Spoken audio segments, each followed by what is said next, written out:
Hey everybody, whoa! This is the World Organization for Animal Health. I thought I'd show you this little interesting, I don't even know what to call it, but I haven't even looked at it through it yet. I've only looked at the very first section of it and it looks pretty wild. So I'm gonna take you on the journey with me. Live reaction, baby. First, let's get the little sound effects going here. Oops.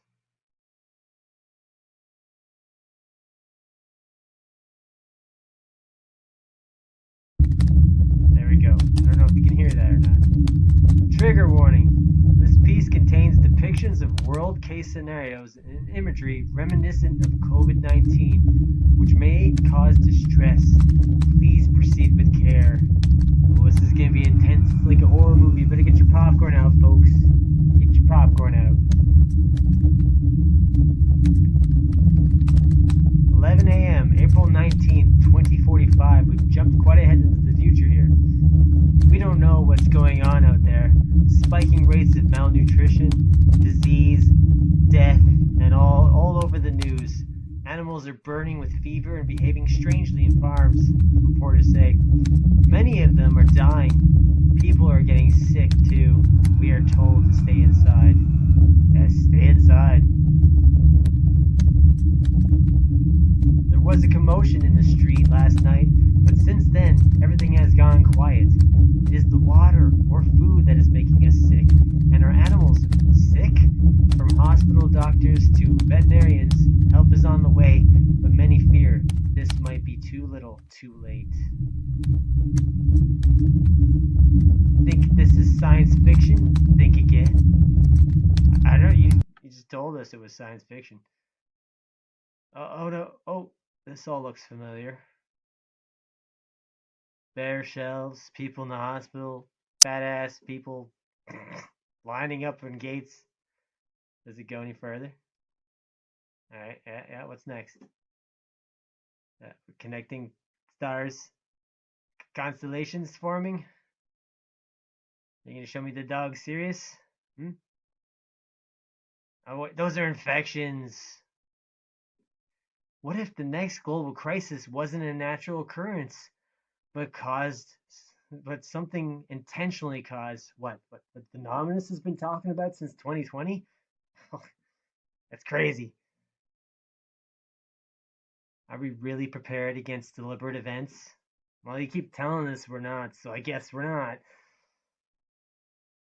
Part 1, Before the Disaster Strikes. Very disastrous. Our world is more interconnected than ever before, and increasingly safe. Why did the sound stop? Why'd you take my sound away? Our world is more interconnected than ever before, and increasingly unsafe. It is tightly globalized human civilization. The threats we face that have dramatically evolved. Extreme events are becoming more frequent and complex. Accidents, natural and human-made disasters, infectious disease outbreaks have all strained the animal and human health sectors, leading to loss of life and livelihoods. Among the most alarming risk is that of deliberate biothreats, animal pathogens engineered or released with the intent to harm populations and destabilize societies. The tools, technology, and expertise to create such threats are now more accessible than ever before. Why'd you make them accessible? Why'd you even work on them to begin with? You're so concerned.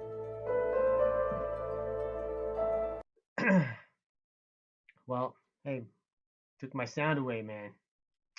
While advancements in science and technology have brought great benefits, they have also made it easier for extremist groups and malicious non-state actors to develop their own arsenal of biological weapons. Global security is no longer just about borders or military strength. It's about protecting the delicate systems that keep the world functioning in a rapidly changing environment. A biothreat could put our interdependence to the test, impacting health systems, economies, and everyday life in ways that are difficult to predict or control. Oh my. The next global crisis may not be natural disaster, but something deliberately caused. Part 2. The crisis unfolds. Gotta get some sound on that.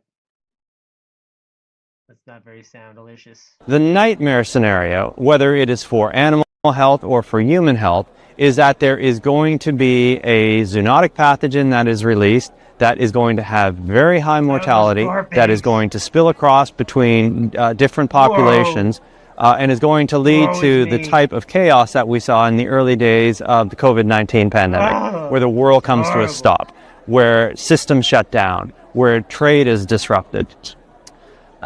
We need not think back that far in history to other Ugh. pandemics or The other outbreaks dogs! of If they're disease with the that homeless, they're gonna get caused sick. enormous disruption and enormous mortality. Shut up, Trevor Smith. Hey, you listened. Good job. Alright, keep going. Nightmare scenario. 13 We need seconds. to be very mindful of the fact that those who are interested in the deliberate use of disease know those lessons as well. They've learned from those lessons, and it is why they are so attracted to the potential use of disease as a weapon. Okay. Biotism refers to the intentional release by terrorists, criminal entities, or other non state actors of biological agents or toxins for the purpose of harming or killing humans, animals, or plants with the intent to intimidate or coerce a government or civilian population to further political or social objectives. Yes, these non state actors, they won't be working for anyone, they'll just be doing it on their own for coercing. The risk of deliberate biothreat is rising, and this risk can be specifically targeted at animals since agriculture is a sector that is critical in many economies. Such an attack would lead to severe economic loss and disruption. Gee, what's going on with the cows lately? And the chickens, for that matter. Oh, I wonder if this could all be tied in together. I still don't have my sound. I want to experience this. Why don't you let me experience it? Woe is me. Is that why you call yourselves woe? Okay, whatever. Jerks. Ooh, a volcano. Deliberate events. Can we learn from past emergencies? No, we apparently can't learn anything. We're all retarded. The emergencies we have already faced across the world, natural and accidental disasters, are stark reminders of how fragile our independent systems are that we've created that way on purpose. Beirut port explosion destroyed key infrastructure such as grain silos, disrupting the supply chains essential to the country's farmers and food supply. I covered the Beirut explosion, and yeah, there's a lot of things in that. You could probably, yeah, whatever.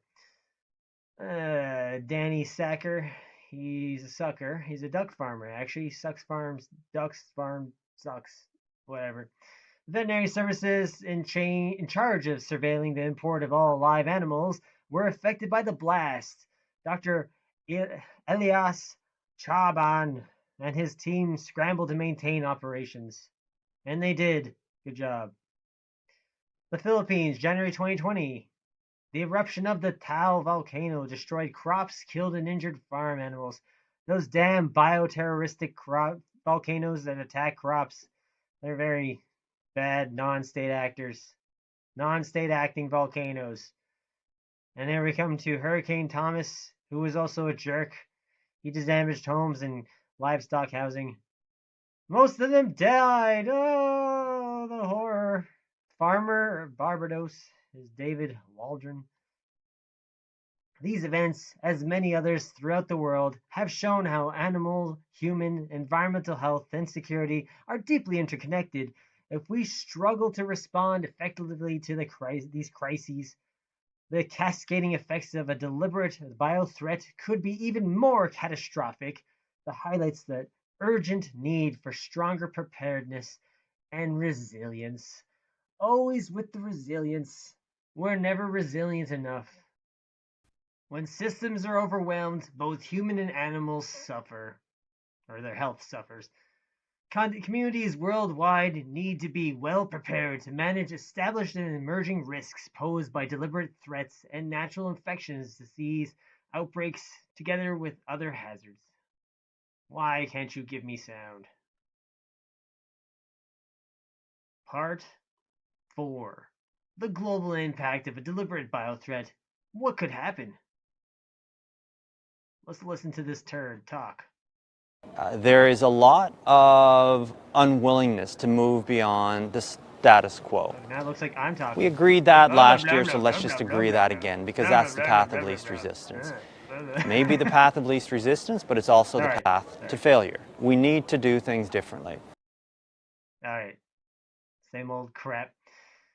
Today, most countries are unprepared for deliberate events due to a lack of awareness, understanding, or acceptance of the complex risk landscape, insufficient funds and limited resources, challenges in understanding what to do when a known deliberate event occurs or whenever there is a suspicion of a deliberate event, poor cooperation between sectors.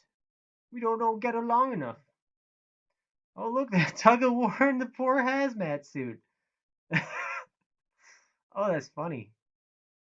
Without coordinated response between animal health, human health, and security agencies, the complex and interconnected modern crisis can easily spiral into a chaos. Diseases, particularly zoonotic ones, don't know boundaries. They don't know boundaries, man.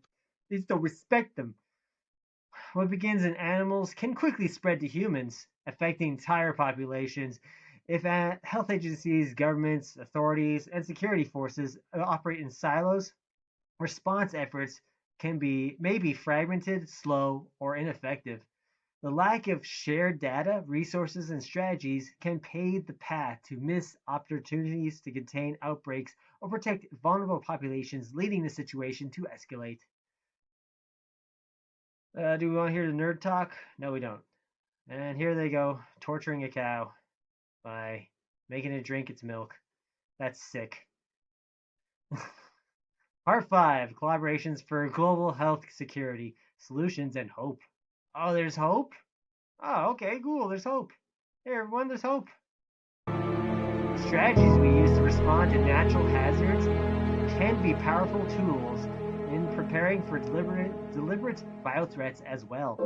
Early warning systems used to prepare for weather and climate-related disasters, for instance, can also help identify bioterrorist agents introduced into the animal and the civilian population.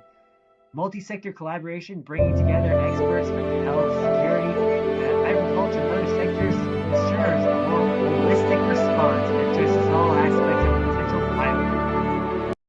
Being prepared requires political support, as well as a collaborative, productive, and supportive environment to assess, and prioritize hazards, maintain a functional surveillance system, develop an adaptive contingency plan backed up with sustainable resources, encourage partnerships with other sectors, conduct training and simulation exercises like this stupid one here, kind of. What does this turd have to say?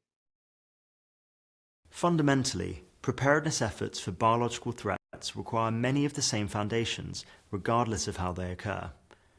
Unless the release of the biological material is overt, it would likely not be possible to determine whether a disease outbreak occurred naturally, accidentally, or deliberately until much later in the response. Therefore, it's crucial to have coordinated and multi-sectoral preparedness and response plans for health emergencies that are informed by good practice and international guidance from relevant organisations such as the World Organization for Animal Health and the World Health Organization, and that these plans are exercised and tested regularly to ensure that they are fit for purpose. Wow, I'm very eloquent when I talk.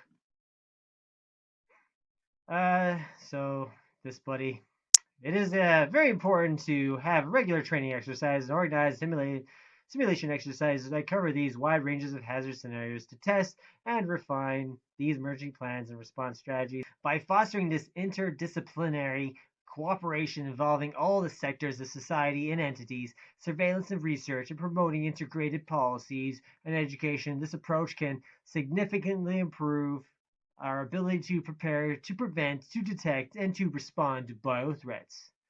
Lieutenant Joanna Maya Pita Fred Face. Yeah. Yeah, I don't really hear you, honestly. Animal health, or animal, human, environmental health are independent. And where's my music? Independent, and we must collaborate across sectors, especially to deliberate events which require strong health security function. This is why W.O.A.H is committed to enhancing transdisciplinary responses and fostering emergency preparedness culture across its membership. Oh my god. No, I don't want this music anymore. Change my mind. Oh no, what happened? No! This is too much of me. Get off of this. Go back to what it was. Wait, I can get a smaller circle. There we go. Oh wow. Whew, that's better. That was just too annoying. To guard against these potential threats, W.O.A.H is glad to collaborate with the Global Partnership Against the Spread of Weapons and Materials of Mass Destruction, which is committed to strengthening biological security on a global scale. Since its founding 100 years ago, W.O.A.H strives to support its members in preparing for all hazards impacting animal health. To do this, W.O.A.H helps them understand today's dynamic hazards landscape, including biological risks such as deliberate events. Facilitate collaboration between sectors at national and international levels. I don't think you're supposed to shake hands. It's all you got to do elbow bumps, you disease spreading monsters. Jeez. Undertakes capacity building, including trainings and simulation exercises to improve response strategies among members. With the world becoming increasingly complex and interconnected, the time has come to prepare for an uncertain future through better and stronger emergency management. W.O.A.H advocates taking biothreats in animals seriously and urges stakeholders to enhance efforts against all the threats facing today's world. Disaster risk reduction is a shared responsibility, and all sectors should be involved in the pursuit of sustainable solutions. By taking all hazards approach and building strong emergency management systems, we can prepare ourselves for the unpredictable challenges lying ahead. Because animal health is our health. It's everyone's health. Wow, and you tried to scare me with that at the beginning? Like, this is the weakest horror story I've ever read.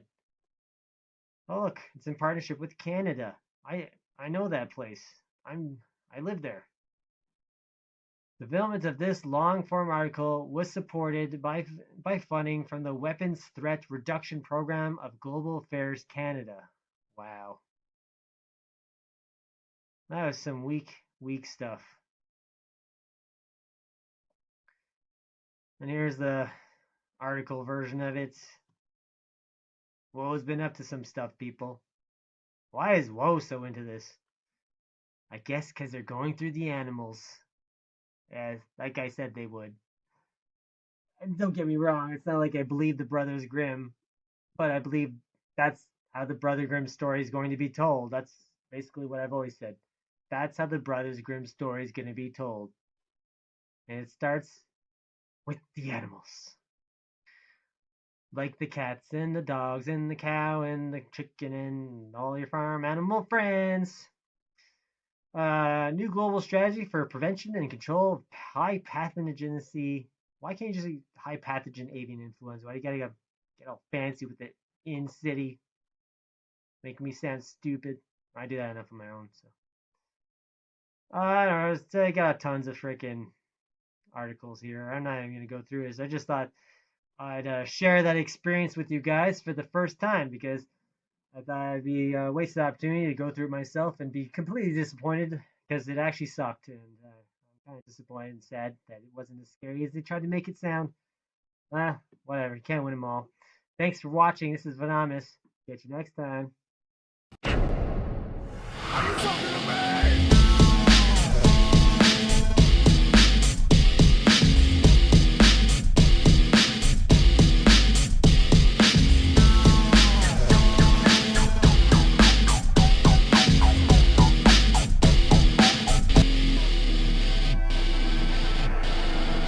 talking to me? No way!